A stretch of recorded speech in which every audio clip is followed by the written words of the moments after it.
Clubul acesta se numește Biblioarte, este o asociație a celor care iubesc cartea bibliofilă, fie că este carte veche, prețioasă, frumoasă în sine, fie că este vorba de cărți obiect făcute acum, de pastișe. Cum e definit această noțiune de carte obiect? Cartea e, în general, e făcută ca să fie citită.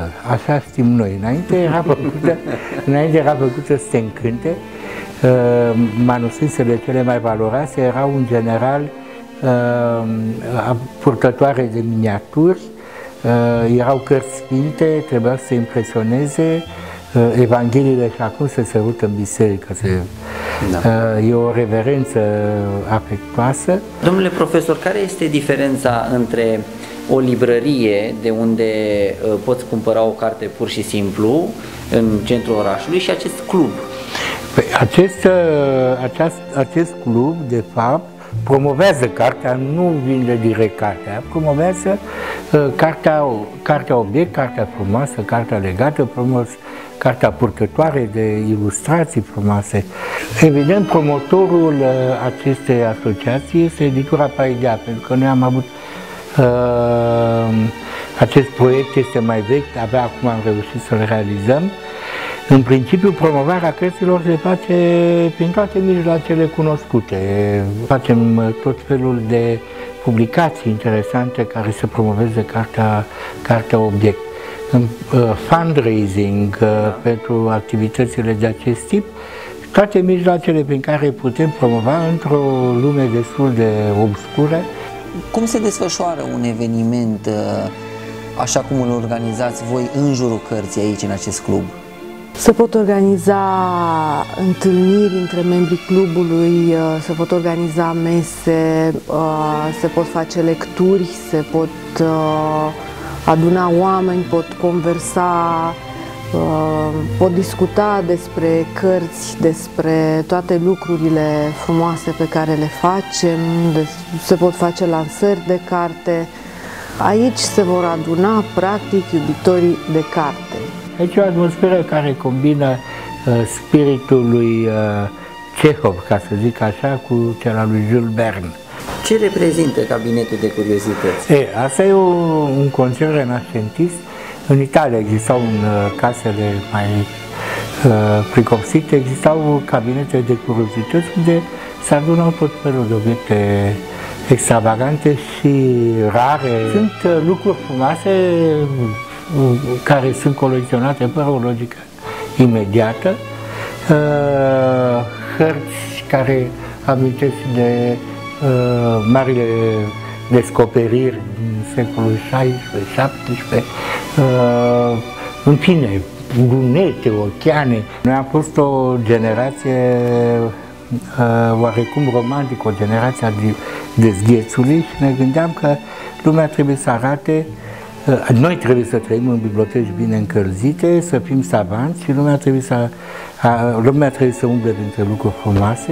Este un proces cu totul diferit în realizarea unei astfel de cărți? Paideia are o înclinație spre promovarea culturii românești în ultimii 10 ani și avem o siglă specială emblematic România. O carte concepută în acest sens este cea cu domnitorii români.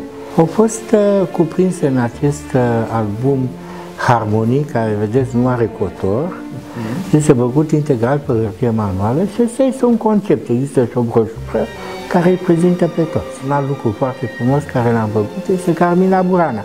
Astea erau versurile goliardilor, studenților rătăcitori care veneau dinspre Bologna spre Paris și în fine avea un argot special.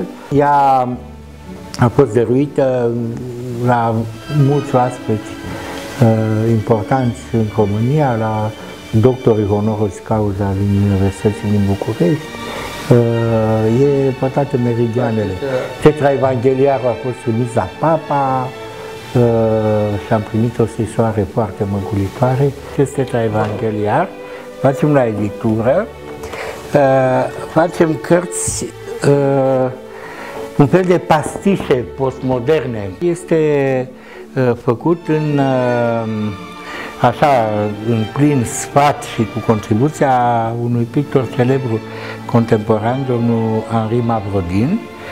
Toate sunt pe hârtie manuală sau mix, asta respectivă este un atlas cu hărți de secolul XVII, toate sunt de secolul XVII, Europa. Iar acesta este o carte care se numește București, fundate și întâmplări, este ilustrat pe hârtie manuală cu gravuri de secolul XVII-XVIII, făcute după reproducerile lui Prețiozii și la foarte frumoasele fotografii din perioada interbelică. Noi, într-un fel sau altul, urmăm unei asociații a bibliofililor, din care făcea parte Argetoianu, mă rog, familia Brătianu.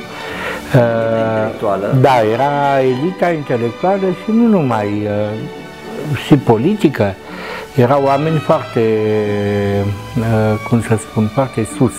Pe noi ne interesează a promova lucrurile de calitate excepțională. Care este tipul membrului, a personalității care va deschide ușa acestui club? Pe de o parte este vorba despre intelectualii de tip intelectualii clasici, ca să zic așa. Pe de altă parte e vorba de intelectualitatea tânără, care este foarte activă, foarte inteligentă, mai puțin sprijinită. Din ce îmi spui, contează în principal cartea, dar atmosfera care se produce în jurul cărții și ca fenomen cultural adevărat. Exact, dragostea de carte și oricum locul acesta induce dragostea de carte și de frumos.